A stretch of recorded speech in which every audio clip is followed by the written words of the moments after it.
Hello and welcome to Norwood News. Today is Friday, April 11th, and I'm Krista McDonald. This week on Norwood News, we get a weather update from Joe Delacarpini. The Coakley Middle School is almost ready. We learn about the Women's Community Committee. But first, let's find out what happened at the polls for Norwood's annual town election. Kiki Thaxter reports. Good evening, everybody, and welcome to the Norwood 2025 town election. I'm NCM staff producer Kiki Thaxter here to bring you the results. Let's get right into it. There were two contested races this year. Board of Selectmen, we had Bob Donnelly, Amanda Groh, Cheryl Doyle, and Steve Konecki running for two open spots. Those filling the two spots this year will be Bob Donnelly and Amanda Groh, so they will stay as Board of Selectmen. Bob Donnelly leads with 1,843, Amanda Groh with 1,500 on the dot. Then we move on to the Board of Health. Carolyn Riccardi and Catherine Anger-Pierre, both running for the Board of Health. And let's see, Carolyn Riccardi takes the lead with 1,664 votes. Let's take a look at those results one more time. Bob Donnelly and Amanda Groh take the Board of Selectmen seats. And then we have Carolyn Riccardi staying on the Board of Health with 1,664. Congratulations to all the candidates running. Good luck to the candidates in their future endeavors as well. Stay tuned for Norwood News this week because we're going to have a lot more interviews with the candidates, so you won't want to miss it. Thanks again for everybody coming. It's a really cold, chilly evening. Reporting for Norwood Community Media, I'm Kiki Thaxter.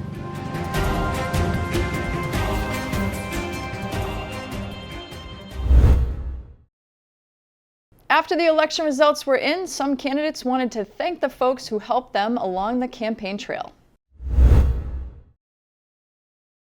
Is there anybody out there that you want to thank that helped you out during the campaign? So definitely my husband David, and for taking care of everything while I was out and about. And also thank you to my opponent Carolyn. We made sure that we were running positive campaigns. She did a great job, and I'm looking forward to doing this again next year. I think I did pretty well for the fact that nobody knew who I was, and now that people know a little bit more about me, I'm hoping to ride that to success in the future. So many people, I can't name them all, so I won't, but I do want to thank certainly my campaign manager and treasurer, Joe Greeley, and of course my wife, and my editor-in-chief for all my campaign materials, Michelle St. Pierre, and also want to put a thank you out to all the folks who came out to vote on such a miserable day. I really appreciate the support you showed me, and I want to congratulate Amanda Groh as well, my colleague on the board, who looks like she is going to achieve a victory tonight as well. So we'll keep it short. Thank you very much. I think it's an affirmation that this particular Board of Selectmen has the best interest of the town, and we work hard for the town for no compensation at all, and I'm looking forward to continuing public service to the town of Norwood. Thank you so much, Norwood. My husband, he's been with me through this whole process, even from the very first time I ever ran, just even for town meeting back in the day. So my husband, everybody in the community that came out and was willing to talk with me and hear me out and volunteer their time, and it just means so much to me. And everybody back home who was cheering me on from afar. So I just really appreciate everybody. Is there anything else you'd like to add to let people know now? I hope that people continue to get involved in the community, that when you look and you see something and you're passionate about it, that you put yourself forward, just sometimes even just getting your ideas out there can help influence change, even if you don't get in.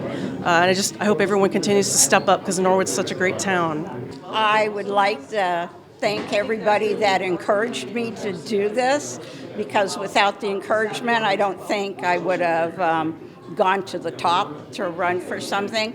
I'm not discouraged at all.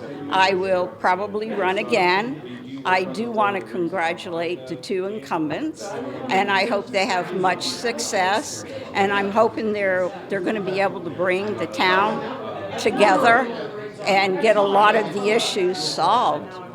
And we'll still see Cheryl Doyle around. You will still see me because I'm still on the CPC, still on the historic, and I'm still a town meeting member. So I'm good. I'm fine. I'm good.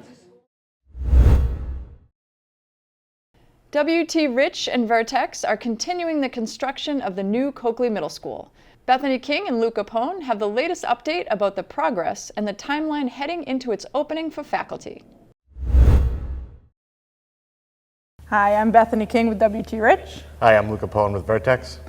Here to give a quick update on Coakley Middle School. So far this past month, I think, since we saw you all last, we've been doing a lot of what we call rough cleaning. So taking up all the protection we had in place, adding some additional protection down to leave some finishes protected. But we are in the final stages. We're about 2 months away from substantial completion out here. So the flooring is almost all complete in the building. The ceilings are almost all complete. We're doing some finished painting right now. What we call testing and balancing, which is starting to get the HVAC systems up and running. The fire alarm system is getting tested and programmed. The M&S system. There's a lot of systems that go into this building. So we got a lot of trades working here behind the scenes, just getting all the systems up and running so we can turn it over for a functioning building to the town on June 6th. I mean, it's construction, so everything comes up, right? It's the time of the project where the owner can walk through and really see everything. So if there's anything that the owner wants to change or add, there's a lot of those discussions happening now. Not anything major. We're moving forward. Schedule's still right on track. For again, June 6th is when we're trying to turn it over to the town, and then so when school gets out, Margot and her team can move right back in. So yeah, and as we head into the summer, as Bethany mentioned, early June we'll turn over the new building to the town, and then we will move the principal and the administration staff into the new building for the summer. They'll be working out of here over the summer. Facilities team and other town groups will be in here getting the IT and the rest of the building up to speed, getting the teachers incorporated into the building, getting them ready for September. And then the heavy push over the summer will be to complete the access road around the building. There's a section of the road between the new gym and the existing building where it's too tight right now to install that road, so the existing building needs to be taken down to allow that road to be installed. So that's going to be a heavy push over the summer, and then to complete the demo of the existing building over the summer to allow the turf field installation to begin in the fall. Things are coming along. No, yeah, great. things are great. Like Bethany mentioned, we're starting to walk the ownership through the teachers, the principal, all their staff to get them up to speed with the building, and then if they, like Bethany mentioned, any changes, any tweaks we need to make so that the school is ready for September is where the focus is right now. When Norwood News returns, Joe Della Carpini talks spring weather. We learn about Republic Plumbing, and Ron Marshalsea has the latest in sports.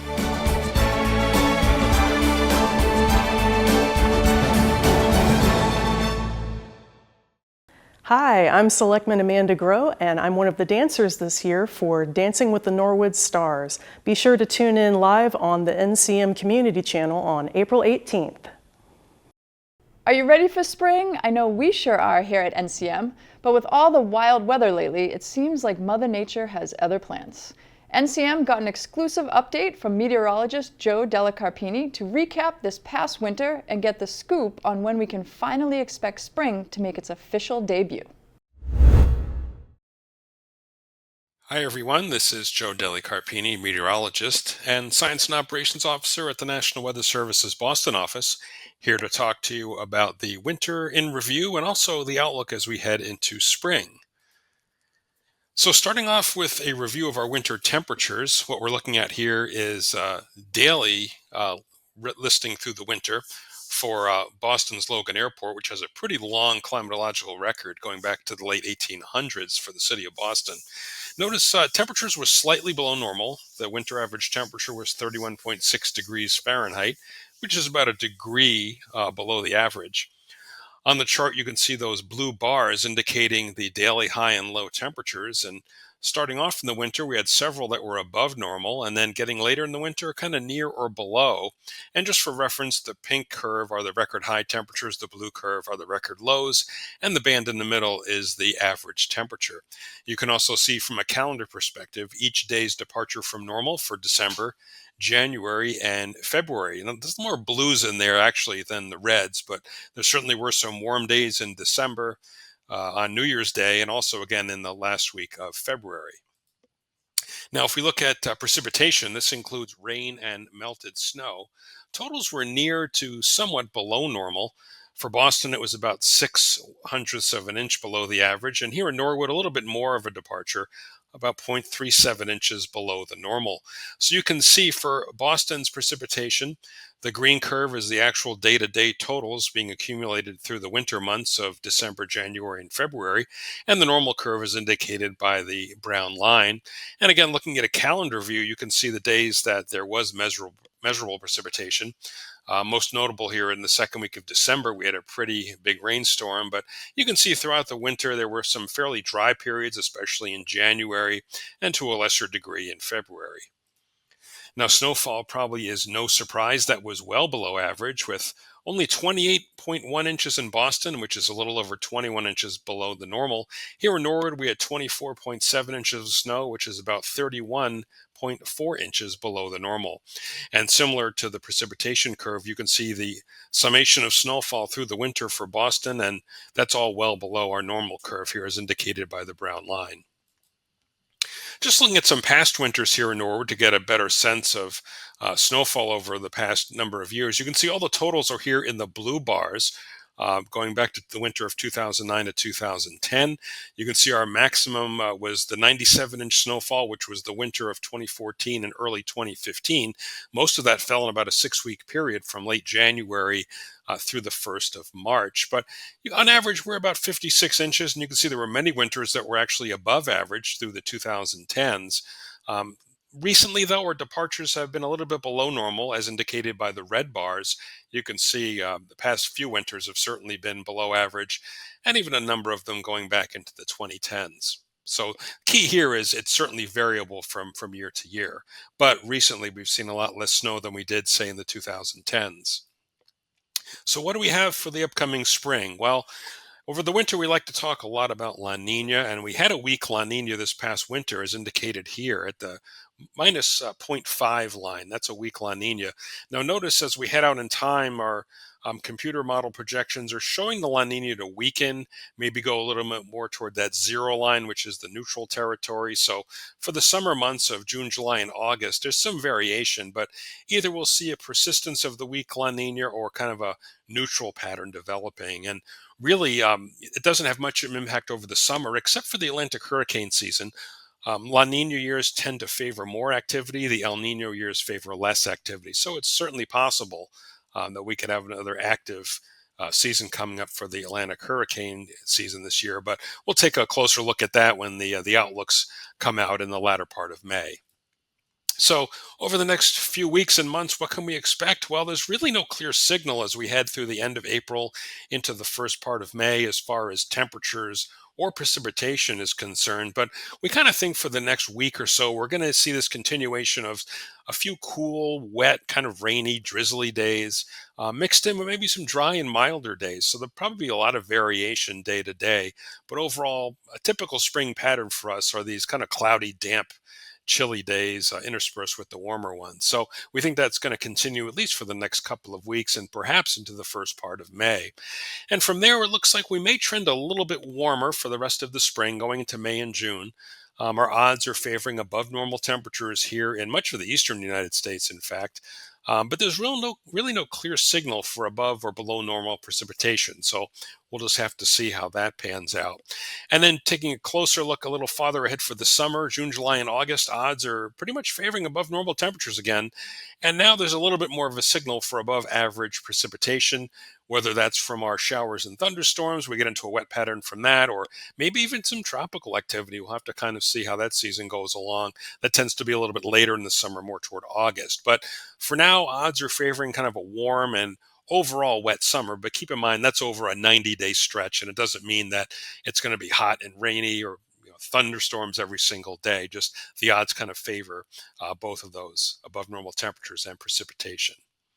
So in summary, our winter featured some slightly below normal temperatures, which was a change. We haven't seen that in several years. The precipitation was near to somewhat below normal, and our snowfall was well below normal for about the third year in a row. Going into spring, we think we'll eventually see above normal temperatures that might be more in the May-June timeframe or the May timeframe, and really no clear signal for above or below normal precipitation.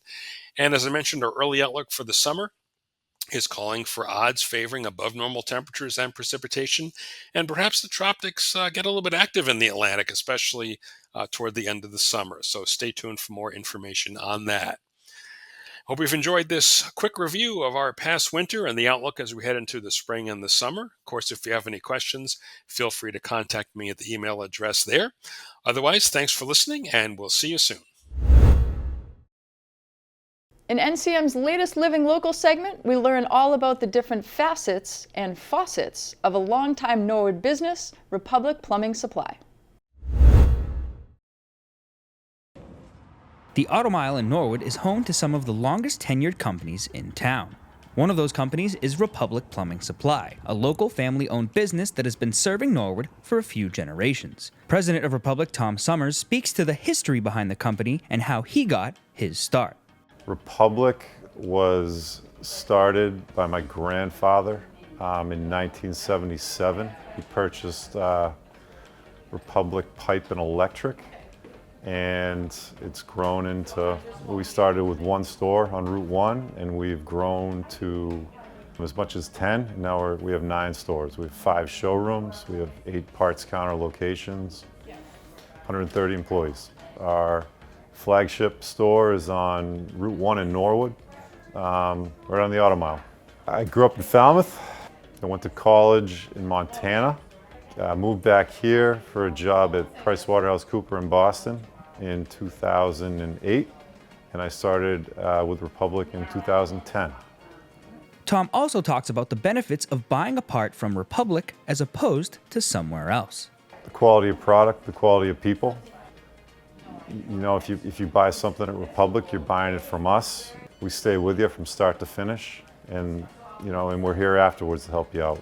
Republic Plumbing Supply is more than just a president and a showroom. The guys behind the counter, like counter manager Brian Duggan, are ready to help you with anything you may need, any way they can. I'm in charge of overseeing the counter sales. I enjoy helping people the most.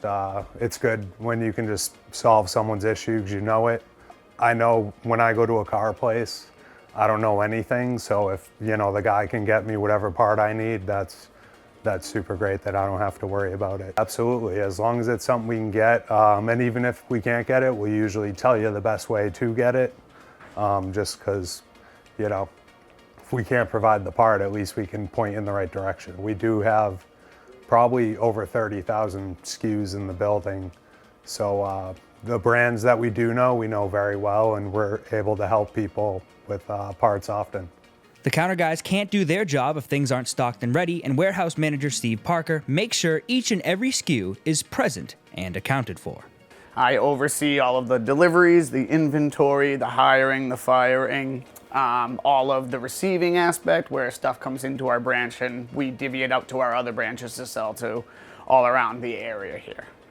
It can be difficult at times. There's lots that you're juggling at the same time. Many issues arise with many different departments that I'm kind of overseeing everything. The key is really to have real good heads in your departments that you can rely on. I don't like to sit still. I like to do many different things at once, and I feel like I utilize my abilities in that case very well. Oh, this warehouse isn't big enough, let me tell you. We're constantly looking to expand. We're looking for a new distribution center to get into right now to help alleviate how much stuff we have actually stuffed away back here. Definitely, I'd say over 50,000 SKUs inside the store. Hundreds of different companies, all the same item, but different brands. Different reasons for stocking it, but I'll tell you what, my guys know where it is, so if you need help finding anything, we'll take care of you. The company is not only thankful their flagship stores here in Norwood, but they are also thankful of what they get to do every single day. Working for a small business, it's great. It's great. It's the backbone of America, and I love it. Being on the Auto Mile is fantastic. The people are great. The town's great. Very fortunate to have the location we have and the people we have, and can't say enough good things. For more information about Republic Plumbing Supply, whether you want to check out the showroom or you just need something at the counter, you can always check them out at republicsupplyco.com, give them a call, or visit them right on Route 1 at 890 Providence Highway.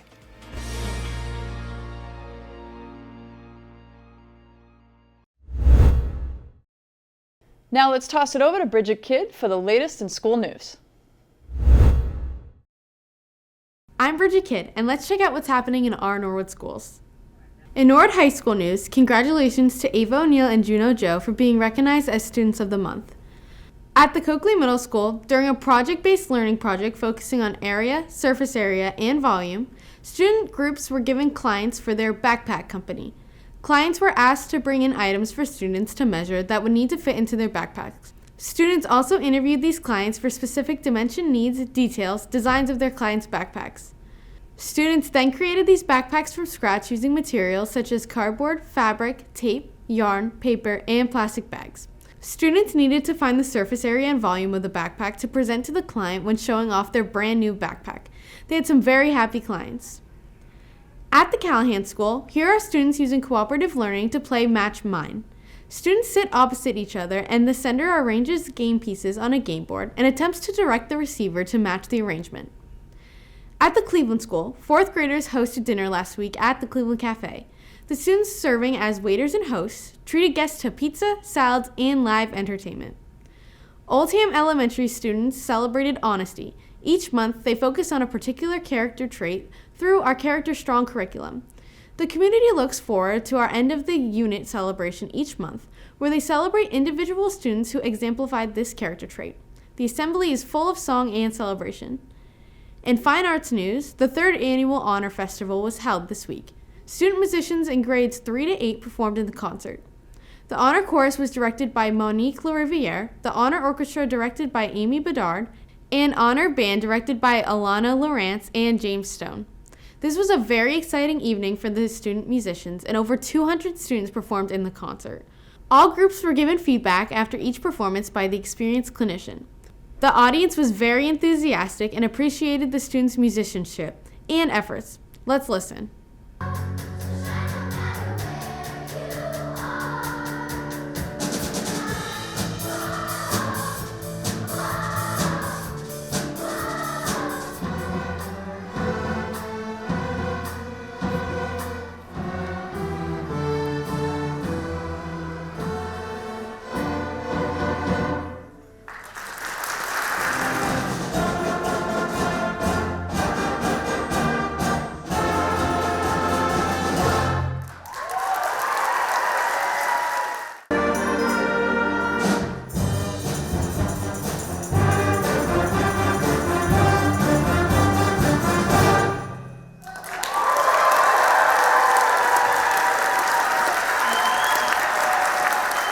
The Prescott School hosted its first annual 4th grade Prescott Pizzeria, coordinated by the PTO to fund end-of-year activities for the 4th graders, who will be leaving Prescott this year to head to the new middle school next year.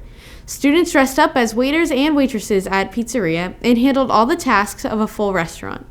Taking down reservations, seating customers, placing orders, delivering food, all with a customer service smile. The menu included a garden salad, 2 slices of pizza, and a dessert station. There was a fun photo booth set up with scenes of Italy as the background. Singer Mike Miano serenaded guests for the night and created a beautiful atmosphere. A big thank you to the Norwood Public Schools nutrition staff, Lisa, Kelly, and Maria, for helping with a seamless execution.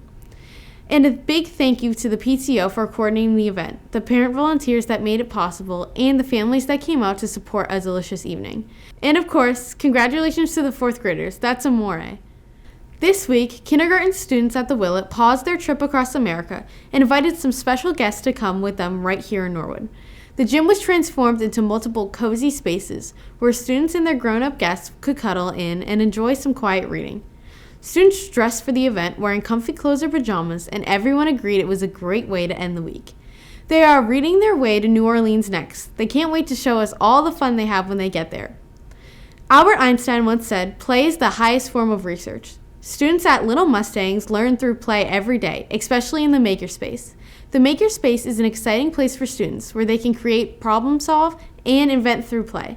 Teachers and staff at Little Mustangs created the Makerspace 7 years ago when the preschool moved to the Savage Center.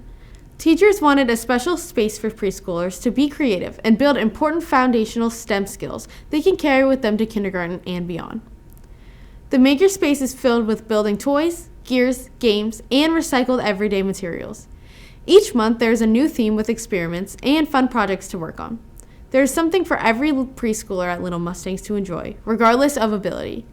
Walk into the Makerspace on any given day and you might find students decorating and building with empty boxes, testing to see which items sink or float, working with marble mazes, experimenting with magnets, making pattern using the light table, or working with gears. That wraps up this week's school news. A big thank you to all of the teachers who keep us in the loop with their updates. It really helps us see the wonderful things happening in our schools. Reporting from School News, I'm Bridget Kidd. And now, here's Ron Marshalsea with the latest in sports.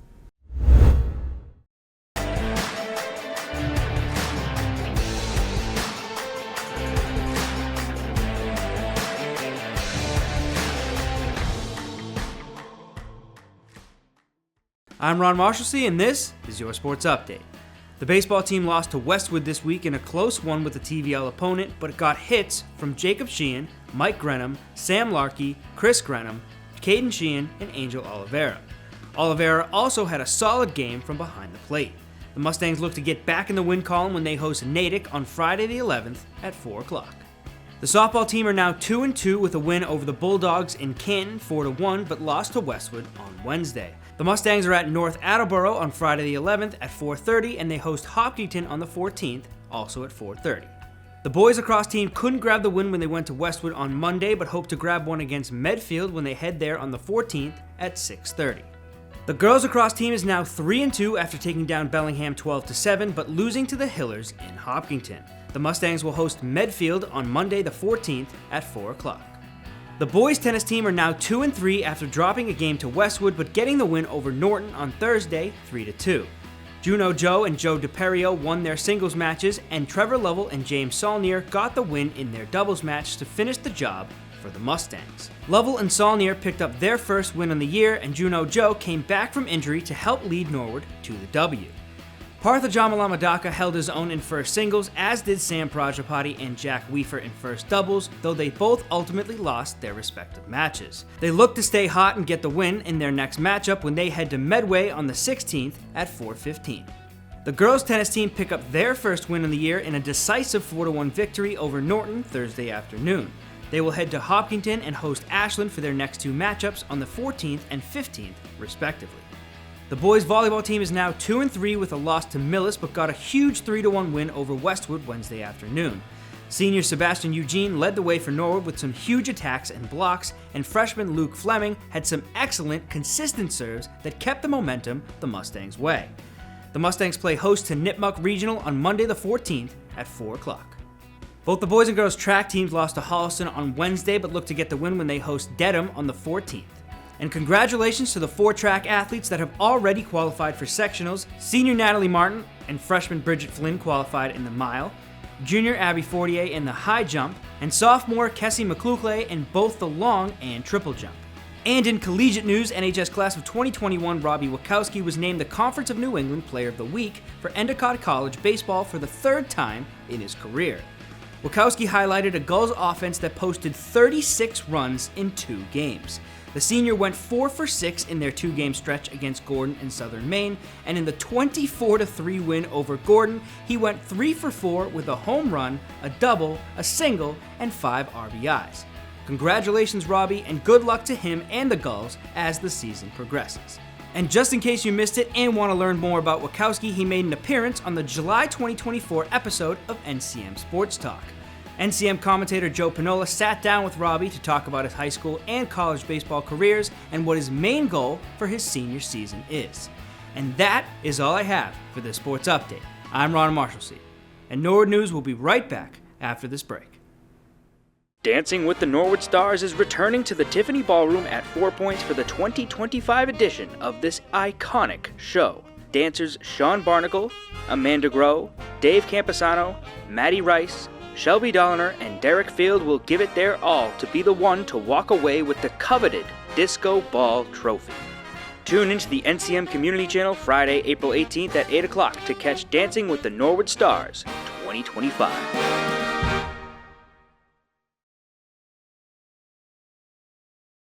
After taking their pictures, the Board of Selectmen met Tuesday night in the Harry Butters Chamber at Town Hall. The meeting began with the board naming Amanda Groh as the new chair, Bill Plasko as the vice chair, and Christine Woodward the clerk of the board.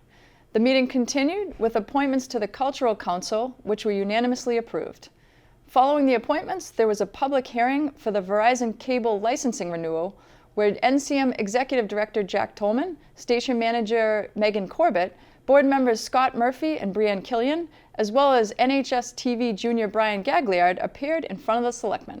They've taught me everything I need to know about the media business and how to make and create videos to help me get ready to explore my dream beyond Norwood High School. And they go out of their way to make everybody at the TV program happy and give influence to all of us, even if TV is not their main interest. Mr. Tolman himself has been an absolute mentor to not only me, but countless others who have had the honor to take a step in that TV program at the Norwood High School. I spent countless hours bothering the NCM crew, learning and practicing how to break into the media industry, and I've been able to do all of this within the same place that I have math tests and English essays. And it's truly a great place to have the highest quality content in public TV. They give people accessibility to watch their favorite town moments in the comfort of their own home, and are even watching this current meeting right now through that camera right there and the camera behind us.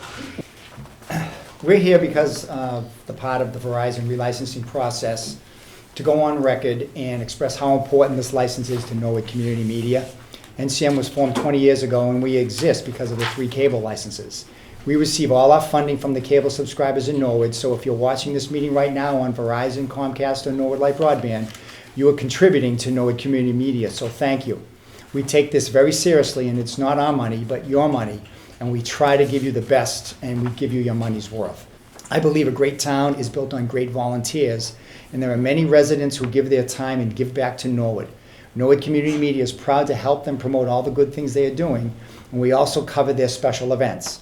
Organizations like the Circle of Hope and their Luminary Night and Dancing with the Stars, the annual Friends of St. Nick Luncheon.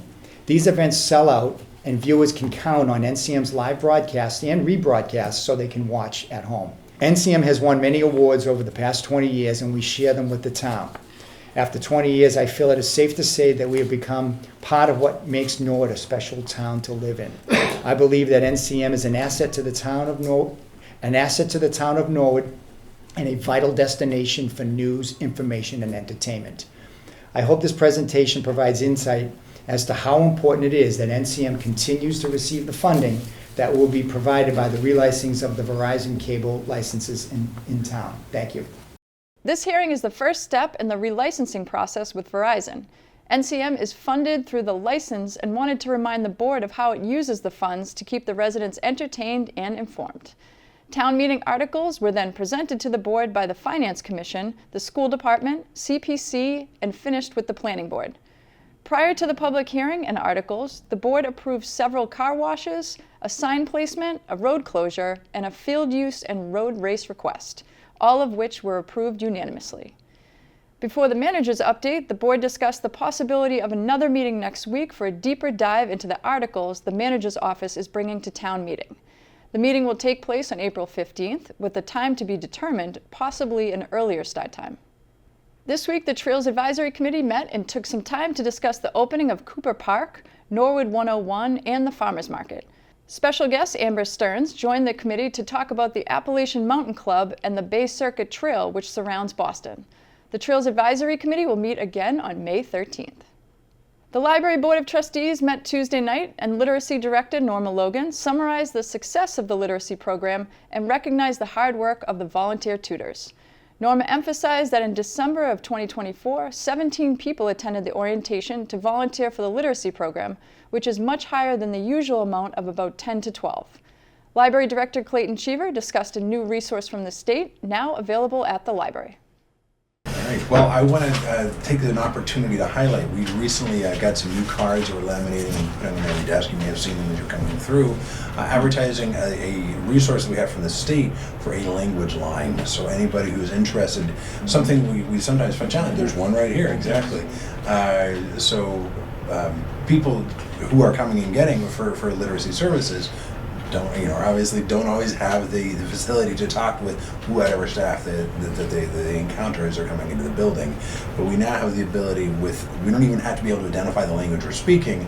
We've got a special number that we can call where they can very quickly help us understand what language skills we need to have, and then within a very short period of time connect us with a live translator to help with literacy services or whatever other library services they need.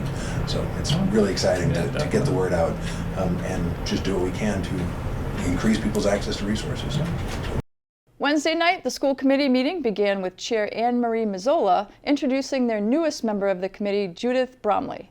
During correspondence, Superintendent Tim Luff read a letter from Representative John Rogers and Senator Mike Rush regarding legislative advocacy. Luff then awarded 2 high school students for their academic achievements. The committee had several appearances scheduled. They began with Athletic Director John Longley, acknowledging high school athletes for their athletic accomplishments. Following that, representatives from Vertex gave a progress update of the Coakley Middle School, sharing that the construction has been moving right along and is still on schedule for completion in June. CMS Principal Dr. Frasick then shared a presentation on the transition process for the new Coakley Middle School, explaining what 5th graders, current CMS students, and teachers can anticipate in the new building, as well as what to expect on the first day of school. Mr. Luff emphasized that students will not be able to tour the middle school until early August. During her appearance, Director of Special Education, Lori Cimino, gave a presentation on tiered focused monitoring, which the committee discussed briefly. During the budget portion of the meeting, Superintendent of Finance, Sean Mannion, gave an important update on transportation fees and the registration process. The current transportation fee, it's got many levels to it. It's $300 per rider with a family cap of 750, which is like 2.5 students. If families register before the date, we need them to register by June 30th in order to make our routes. As it gets after June 30th, people come through, they register, but they don't realize that we don't have any flexibility after June 30th. That we have to get the routes set. It's not like you can change a yellow bus route in September because a bunch of people, moved where they're coming. So the current structure is we give them a $25 gift discount. So if you sign up before June 30th, it's $275. And then there are some exceptions. Right now, because of the Willett shuttle, kindergarten students pay nothing because they get shuttled. They go to their elementary school and then they shuttle to kindergarten. And then students in grades 1 through 6 over 2 miles, they don't pay the fee, but they pay an administrative processing fee of $25. That's by law, K through 6. If it's over 2 miles, they're not supposed to pay the transportation fee. And families who qualify for a financial waiver, they also still pay that processing fee, but they don't pay the fee.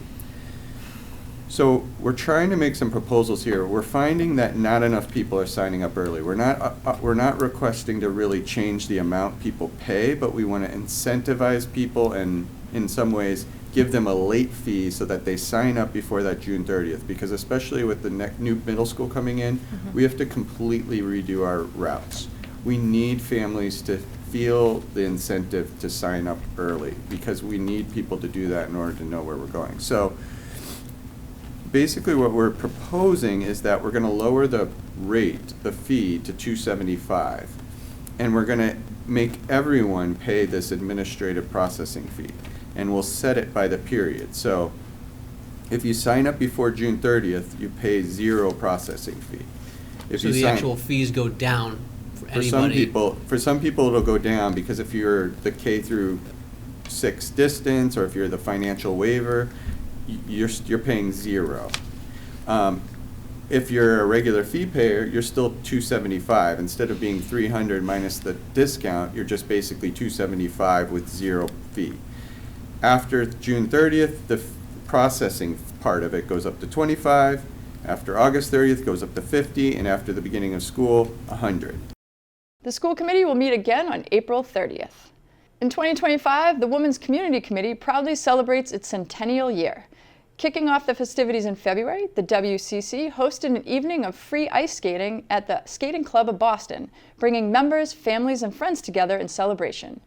WCC member Elaine Petherick recently talked with Kiki Thaxter to share more about the exciting plans lined up for the rest of this milestone year. But I'm talking about the 100th. We're celebrating our 100th year anniversary this year. Yep. And we're in the process of giving back to the community itself. All the people who have supported us through the years. Mhm. And so we had a skate-a-thon for 200 people could go to the Boston Skating Arena and skate, and we paid for that. Nice. We're paying for we're doing an Italian frozen ice sale, just giving that away. Yep. Probably in front of our store. That'll be in June. It's a good location with the kids especially. Yes, yes. That'd be great. And in July, we'll be doing the 4th of July parade. We'll be in a convertible. September, we're going to be part of the Norwood Day. We are every year. We introduce Right. ourselves to the new people. Yep. And we will be giving senior citizens of Norwood free tickets to the Mamma Mia concert. Oh. When is the Mamma Mia? Are you at I like Mamma Mia. Yes. Me and my mother. It's in September, yes. So, Oh, okay. Yeah. I know they had Is one your recently. mom a senior citizen? 'Cause- No, Okay, no. I was gonna say She's like 57. Okay. So it probably won't We're work. all senior citizens. Okay, so Wow, so you guys have some good things coming up here. oh yeah, and we're going to be involved in the October trunk or treat. Awesome. That goes on, and the outpatient. I don't even know what I wrote there. That's all right. Is there anything else you'd like to add? No, just that, again, the group it's a fun group to work with. We all have a great time. Probably my favorite part of the organization is the customers. Yeah. I really, really like the customers. We have a good time. They like us, we like them, and we have a good time with them. Do you have any people that come back all the time? Kind of. Oh, okay. All the time, Yep. weekly. Yeah. Oh wow. Yeah. Okay. New stuff comes out every week, Wednesday. Oh. Things come in all week long, and then on Saturday we put all our things, and people go through it on Monday. They hang it on Wednesday. We open up Wednesday night, and that's new stuff that's come out. Yeah. So people come every Wednesday. Awesome. Yeah, to see the new stuff, and Well, that's yeah, great. they come around. That's it. The prices are right. Thank you, Phyllis. Come on down. Yeah. No. And by the way, from the thrift shop, $4. Get out. $2. I gotta tell my mother about Yeah. this place. $4. Nice. Yes. That's beautiful. Yeah. Yeah. Talbot's nice. Yeah, that is a good brand. Yeah, I struck it rich with this lady, whoever's bringing it in. So no, it's been a fun time, and Awesome. Yeah, we really enjoy each other. Great. So you come down too. Yeah, I will. Okay, good. Why not? Thanks for chatting with me. Okay, thank you Thanks. for having us. Well, that's all for Norwood News. To stay up to date with Norwood Community Media, follow us on Facebook, Twitter, and Instagram. To end this newscast, let's go behind the scenes with Norwood Community Media to see what the crew has been up to.